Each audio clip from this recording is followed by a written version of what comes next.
Di materi malam hari ini nanti kita banyak membahas terkait dengan teknikal tadi ya. Ini tadi cuplikan ya, ada fundamental, ada teknikal ya. Saya akan kembali ke track, kembali ke teknikal dulu ya. Sesuai dengan rencana kita kembali ke teknikal. Jadi secara teknikal itu banyak sekali cara juga kita untuk menganalisa. Ada banyak di dunia ini, ada banyak cara kita menganalisa secara teknikal.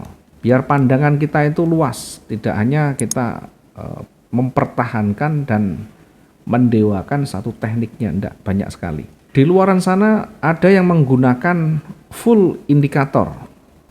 Ada banyak yang menggunakan indikator.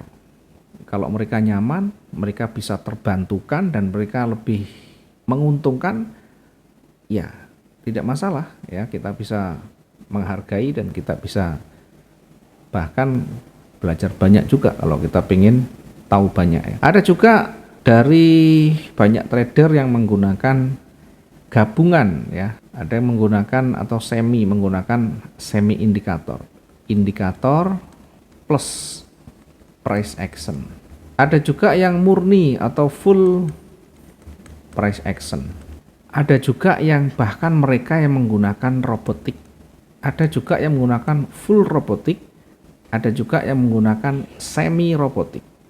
Semi robotik itu dibantu dengan robot juga, kemudian analisa, monitor dan campur tangan manusia berperan juga sangat penting di sana. Jadi tidak murni dengan otomatiknya, tapi juga selalu dilakukan pengamatan, dianalisa, dan robot itu hanya dijadikan sebagai alat untuk membantu mempercepat saja.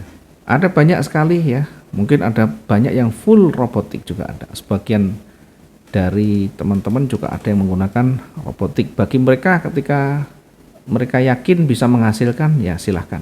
Tetapi kenyataannya yang full robotik ini banyak yang berjatuhan ya. Apalagi dengan iklan-iklan yang masif di sana yang memberikan banyak sekali ajakan untuk ikut robot trading dan sebagainya, di mana tidak usah kerja, tidak usah kita otak-atik, cukup satu kali dimasukkan, nanti biarkan robot yang jalan 100% ya. Tidur kita dibayar, jalan-jalan kita dibayar, duduk-duduk kita dibayar. Yang ada robotik ini banyak yang kolaps. Ya, kita baru-baru ini terdengar berita berkaitan dengan robot trading ya. Banyak yang kena tipu, banyak yang kena imbasnya. Makanya kalau pengen betul-betul menguasai secara penuh ya, artinya fokus di sana, harus tahu ilmunya ya. Paling penting ada tahu ilmunya. Indikator bagaimana? Ya indikator membantu tidak masalah ya. Tapi indikator itu basicnya juga harga sebelumnya, harga masa lalu. Tidak ada indikator yang membaca harga masa depan atau harga ke depan. Karena yang bisa membaca ke depan adalah logika manusia. Itu yang bisa kita jadikan sebagai dasar. Nah, di dalam hal ini di Wijaya Trading hanya memfokuskan pada analisa yang menitik beratkan pada price action. Jadi kalau teman-teman ada yang banyak bertanya terkait dengan indikator macam-macam, ya silahkan langsung chat saja ya, tidak usah diekspos karena fokus kita adalah price action. Apakah kita pernah juga sama dulu kita awal juga pakai indikator, full indikator ya di awal.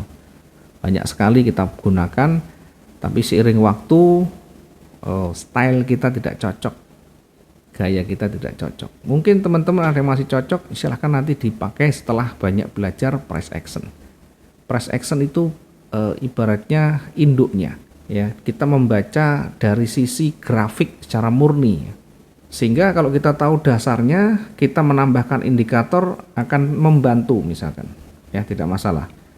Kita kembali, kita lanjutkan dengan materi saja ke price action ini. Di dalam price action yang kita lakukan adalah membaca secara visual. Fokus kita adalah membaca secara visual, kasat mata. Apa yang kita baca? Ya, candlestick. Basic yang kita gunakan adalah chart candlestick.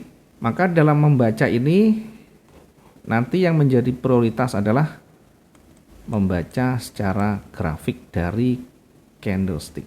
Sehingga sebelum kita mendalami terlalu jauh, candlestick harus difahami. Ya, dalam candlestick itu apa saja unsur yang ada atau komponen utama yang ada di candlestick itu ada apa saja.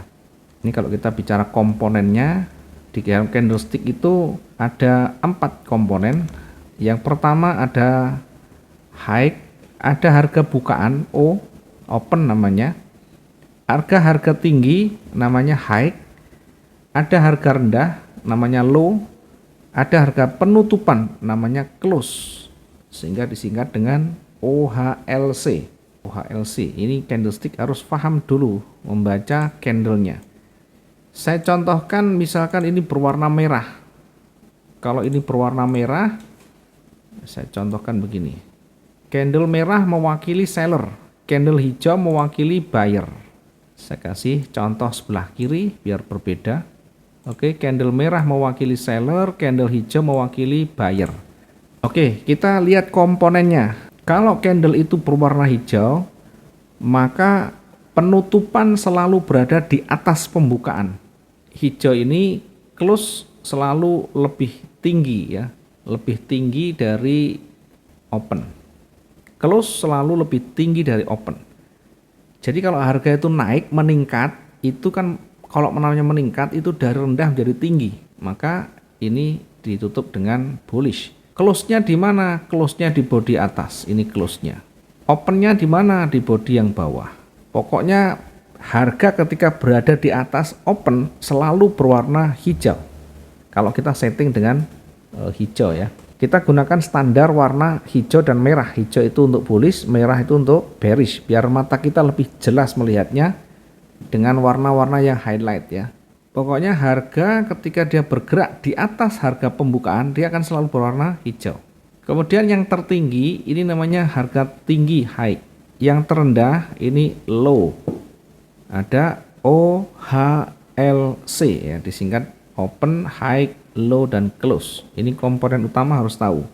Jadi candle ini dimulai dari mana? Ini naik dulu atau turun dulu?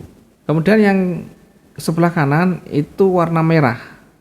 Ya, tadi ini mewakili bullish atau naik atau buy. Kemudian yang merah ini mewakili bearish atau seller atau candle turun. Ya, ini candle turun. Sekarang kalau candle warna merah itu penutupan, karena ini turun anjlok, penutupan selalu di bawah sehingga close-nya di sini. Maka candle merah ini kalau kita deskripsikan ya, candle dengan penutupan harga atau close ini lebih rendah ya dari open, dari pembukaan. Pembukaannya di sini. Opennya di sini. Maka ini candle ini cenderung turun. Candle ini cenderung naik. Yang di atas ini ada high, yang di bawah ada low.